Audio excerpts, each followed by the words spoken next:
करेंगे रायपुर से अहम खबर की, जहां कांग्रेस के प्रत्याशी चयन को लेकर बड़ी खबर सामने आई है। कल रात 1 बजे तक चला राजीव भवन में बैठकों का दौर। पीसीसी चीफ दीपक बैज देर रात तक बैठक करते रहे। रायपुर के कई वार्डों में समीकरण बदल रहे हैं। वहीं पर्यवेक्षकों की रिपोर्ट के आधार पर कई नाम पैनल में जुड़े हैं। जिन वार्डों से थोक में नाम आए हैं उसे शॉर्ट लिस्ट किया गया है। नामों को शॉर्ट लिस्ट करने दिन भर भी आज बैठकें चलती रहेंगी। अहम खबर आपको बता दें, पीसीसी चीफ दीपक बैज देर रात तक मंथन चिंतन करते रहे, क्योंकि देखिए थोक में नाम आए हैं और ऐसे में उन्हें शॉर्ट लिस्ट करना जरूरी है कि जो जीत का वाकई में मादा रखता होगा वो ऐसा कैंडिडेट जिसे आने वाले समय में टिकट देनी है, उसे लेकर लगातार मंथन चिंतन चल रहा है। और आज भी ये कहा जा रहा है कि बैठकों का जो सिलसिला है कांग्रेस भी करने जा रही है। पर्यवेक्षकों की रिपोर्ट के आधार पर कई नाम पैनल में जुड़ेंगे, लेकिन अब वार्ड को अगर हम देखें तो अलग अलग समीकरण बदलते हुए नजर आ रहे हैं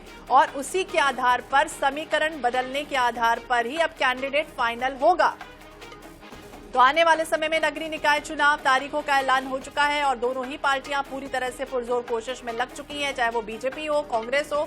अपने अपने तरीके से हर कोई ऐसे कैंडिडेट को चुनना चाहता है जो जीत जाए और यही वजह है कि लगातार बैठकों का जो चिंतन मंथन है वो चल रहा है। बैठकों का जो दौर है, तमाम जो बड़े नेता हैं वो अहम बैठकें ले रहे हैं। तो इसी कड़ी में पीसीसी चीफ दीपक बैज देर रात तक मंथन चिंतन करते रहे। ये कहा जा रहा है कि रात 1 बजे तक राजीव भवन में बैठकों का दौर चलता रहा और कई नाम है, कई थोक में नाम आ रहे हैं, क्योंकि हर कोई चाहता है कि भाई मैं भी पार्षद बन जाऊं, मैं भी महापौर बन जाऊं। तो ऐसे में अब किसे चुनना है उसके लिए कवायद पूरी तरह से तेज हो चुकी है।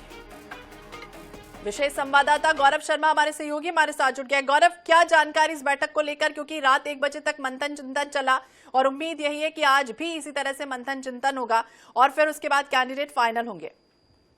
कांग्रेस में प्रत्याशी चयन को लेकर कल पहली दौर की बैठक तो दोपहर 12 बजे से शुरू हुई थी। 7 घंटे लगातार मैराथन बैठक चली। इसमें कई वार्डों के नाम शॉर्टलिस्ट किए गए। इसके बाद देर रात प्रदेश कांग्रेस अध्यक्ष दीपक बैज ने 1 बजे रात तक बैठक की। इस दौरान कई वार्डों के समीकरण बदलते नजर आए। जिला चयन समिति ने जिन प्रत्याशियों के नाम काट दिए थे, जिन दावेदारों के नाम काट दिए थे, उनमें एक बड़ा नाम बंटी वोरा का भी था, जो वीरांगना अवंतीबाई वार्ड से थे, उनका नाम काट दिया गया था। कई और ऐसे वार्ड थे सदर बाजार वार्ड से, सभी के सभी वार्डों जो दावेदारों के नाम आए थे उसे पीसीसी को भेज दिया गया था। तो जिन दावेदारों के नाम काटे गए थे उनको जोड़ा भी गया पैनल में और साथ ही साथ जिन वार्डों से थोक में नाम आए थे उनसे शॉर्टलिस्ट भी किया गया। सदर बाजार वार्ड की अगर बात की जाए तो यहाँ पर सबसे अधिक 18 नाम सामने आए थे। इस वार्ड के नाम को पैनल में शॉर्टलिस्ट किया गया, लगभग 5 नाम को पैनल में डाला गया है।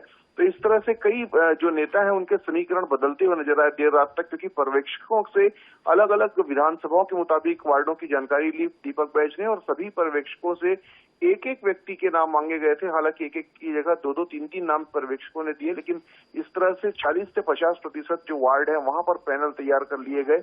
कुछ वार्ड ऐसे भी थे, 15 से अधिक वार्ड ऐसे भी थे जहां पर सिंगल नाम पहले ही जिला चयन समिति ने तय कर लिए थे। तो इस तरह से लगभग 50% जो वार्ड है वहां पर जो सिंगल नाम है और पैनल के नाम तय कर लिए गए हैं। आज जो दिन भर एक्सरसाइज होगा उसमें ये कोशिश होगी कि बाकी बचे 50% जो नाम है उसको भी पैनल में तय कर ली जाए। इसके बाद कल जब प्रदेश चुनाव समिति की बैठक होगी तो इन पैनलों पर चर्चा की जाएगी और उसमें से नामों को शॉर्टलिस्ट करके फिर टिकट दिया जाएगा। बिल्कुल, संभाग स्तरीय बैठक जब हुई थी, पीसीसी चीफ दीपक बैज साफ तौर पर ये कहते हुए नजर आए थे गौरव कि देखिए टिकट को लेकर तेरा मेरा कुछ नहीं करना है और सबको मिलजुल कर एकजुटता के साथ काम करना है और भले टिकट किसी को भी मिले, सब एक साथ फिर उसके बाद आ जाएं। निश्चित रूप से सभी को कहा गया था कि सिंगल नाम जो है वो पीसीसी को भेजे जाए और तेरा मेरा ना किया जाए, लेकिन कहीं ना कहीं दावेदारों की संख्या जो है वो काफी अधिक है और सभी मजबूत दावेदार हैं। इस वजह से जिला चयन समिति नामों को शॉर्टलिस्ट करने में असफल रही। 7 घंटे की मैराथन बैठक के बाद भी 70 में से महज 15-20 वार्डों के नाम ही सिंगल किए गए जा सके। ये भी आरक्षित वार्ड थे। सामान्य वार्डों में सबसे अधिक खींचतान की स्थिति बनी हुई है, जिसमें रायपुर दक्षिण के कुछ वार्ड और रायपुर उत्तर के कुछ वार्ड हैं जहां पर भारी खींचतान की स्थिति बनी हुई है। यही वजह है कि रात 1 बजे तक पीसीसी चीफ को एक्सरसाइज करनी पड़ी और आज भी कई नामों को शॉर्टलिस्ट करने के लिए, पैनलाइज करने के लिए आज भी दिन भर एक्सरसाइज होगा और आज भी जो खींचतान का दौर है वो देखने मिलेगा। तो बिल्कुल खींचतान का दौर देखने को मिलेगा। टिकट वितरण की कवायद पूरी तरह से कह सकते हैं कि तेज हो चुकी है। बहुत बहुत शुक्रिया गौरव जानकारी के लिए, बातचीत करने के लिए। चुनावी कार्यक्रम जिस तरह से घोषित हुए हैं उसके बाद पार्टियां पूरी तरह से लग चुकी हैं टिकट वितरण को लेकर।